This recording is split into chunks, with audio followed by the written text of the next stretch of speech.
ಮೊದಲೆಲ್ಲ ಏನಾಗಿದೆ, ಒಂದು ಭಾವನೆ, ಒಂದು ಮದುವೆ ವಯಸ್ಸು ಬಂದಾಗ, ಮದುವೆ ಆದಮೇಲೆ ಅವರ ಒಂದು ಲೈಂಗಿಕ ಸಂಪರ್ಕ, ಸಂಭೋಗ ಕ್ರಿಯೆ ಪ್ರಾರಂಭವಾಗ್ತಿದ್ದೇ ಮದುವೆಯ ನಂತರ. ಇವಾಗ ಪ್ರೀ ಮ್ಯಾರಿಟಲ್ ರಿಲೇಷನ್ಶಿಪ್, ಮದುವೆ ವಿವಾಹ ಪೂರ್ವ ಸಂಬಂಧಗಳಿಂದಾಗಿ ಬಹಳಷ್ಟು ತೊಂದರೆ ಆಗ್ತಿದೆ. ಇವ್ರಿಗೆ ಯಾಕೆ ಅಂತ ಹೇಳಿದರೆ, ಆ ಹದಿಹರಿಯದ ವಯಸ್ಸಿನಲ್ಲಿ ಸರಿಯಾದ ಮಾರ್ಗದರ್ಶನ ಸಿಗ್ತಾ ಇಲ್ಲ.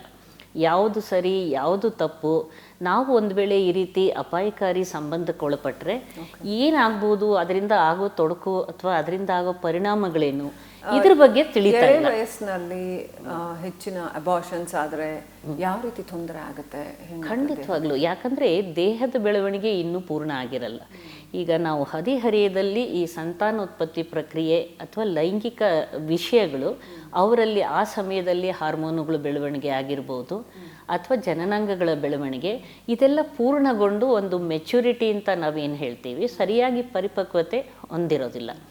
ಇಂಥ ಸಮಯದಲ್ಲಿ ಇನ್ನೂ ಕೂಡ ಅವರ ದೇಹ ಸರಿಯಾದ ರೀತಿಯಲ್ಲಿ ಆ ಗರ್ಭಧಾರಣೆಗೆ ಅಥವಾ ಇದಕ್ಕೆ ಪ್ರಸವಕ್ಕಾಗಲಿ ಅಬಾರ್ಷನ್ಗಾಗಲಿ ಇನ್ನೂ ಅದು ಪೂರ್ಣವಾಗಿ ಹೊಂದಾಣಿಕೆ ಮಾಡ್ಕೊಳ್ಳೋಕೆ ಕಷ್ಟ ಆಗುತ್ತೆ.